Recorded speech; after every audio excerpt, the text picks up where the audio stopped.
YouTube audience, this is Joe Bennett playing live Blitz chess. I think it's game 37, but I'm not sure. Welcome to the bird opening. Welcome to the reverse Leningrad Dutch.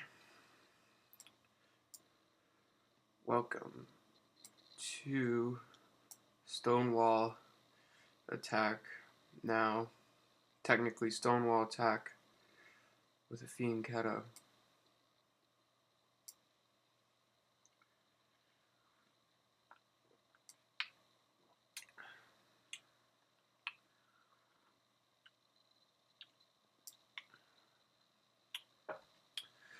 Now the question is overprotecting e4 worth it yet? I don't think so, because of the weakness of the e3 square with my knight. And it's not even overprotecting, it's actually just further protecting that square. The knight jumps in, maybe I'll play knight d2 fast to contest that control of that square. I like this game because I have a lot of space in the center, and my e file's open, which could be critical later. And if that gets closed with an exchange on e4 plus 1 e5, then my f file will be open. So like right now my f file is open, already castled, so pretty sweet. Use a couple options right here, like really knight out on f6 to e8, or that bishop move that he just played. So I'm gonna do this because I know I'm gonna harass the bishop, and then my queen may be able to come out to like g3, and in some lines if his queen moves, then h4, go for the attack.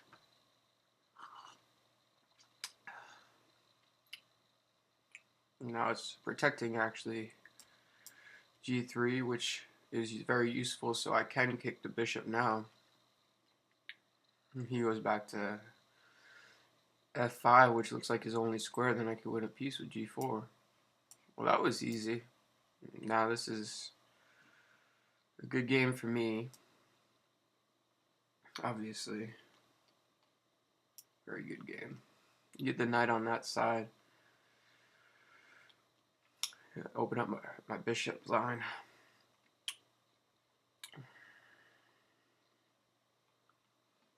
And you know, protect the pawn on b2, so it's not vulnerable no more. And release the pin on the d4 pawn right here. So I actually was predicting the queen coming out, which is funny. Change that pawn.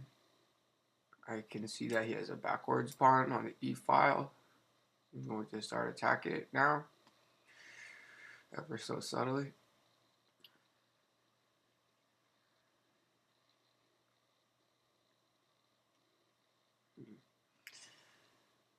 And now I don't have a pawn to be pinned on d4, because the pawn isn't on e5 anymore. He's not snatching material.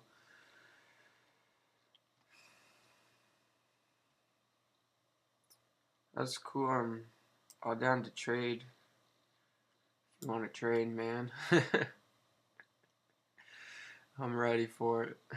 I'd love to trade right now. I'm up a piece. Let's not forget. Cheers, Costa's _GR 1467 from some country. Cheers.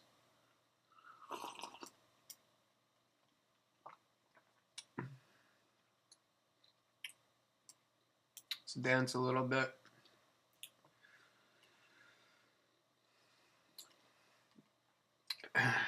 attacking the pawn.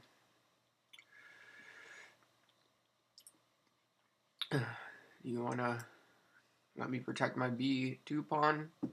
Play bishop f5 and attack my queen now. And for rook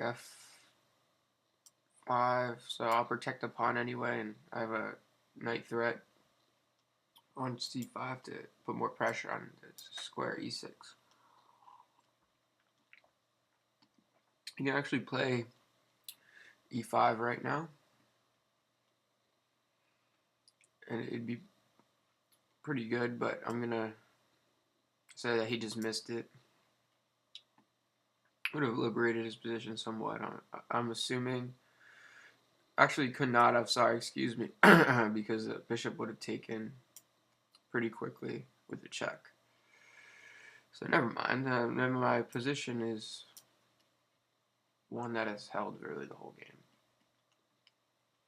Good play, really good play.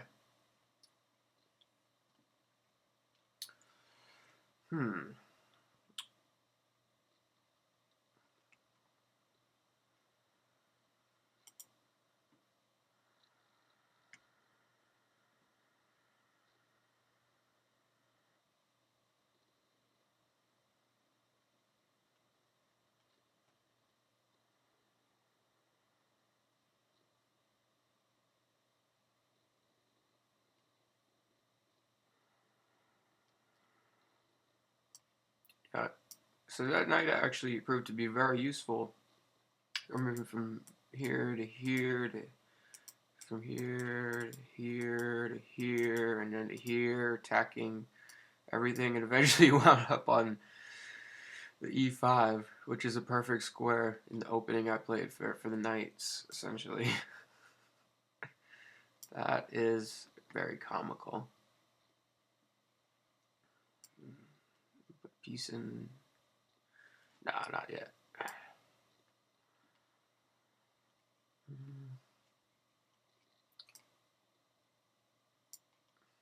It cause some thing of an interesting game now.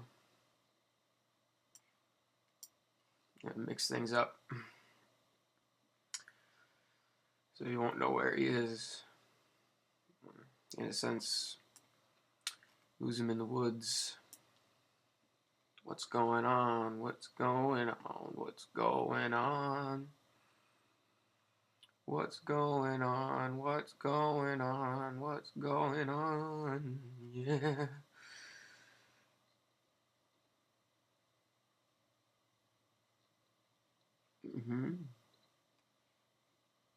Nice.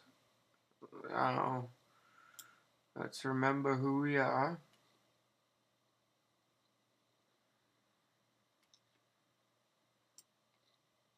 Good. We are the people who are up a piece. That's who we are. His attack can't work because I have more pieces. And all of them are where he's attacking.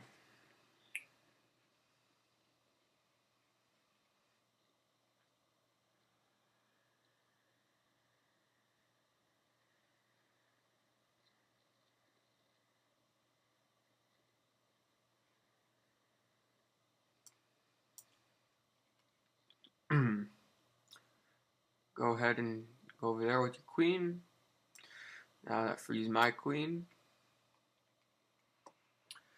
Get on with my plan.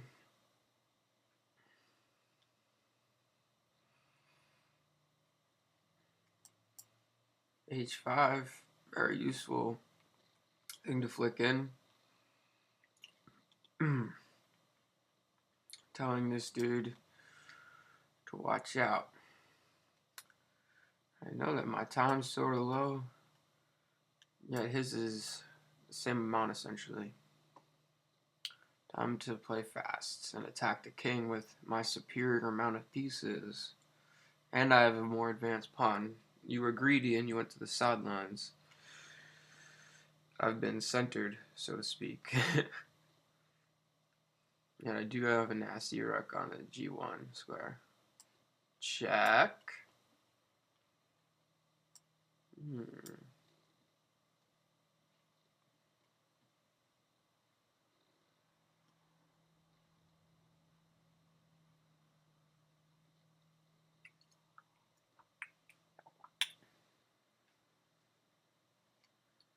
Yeah, I'll just go back here. Block.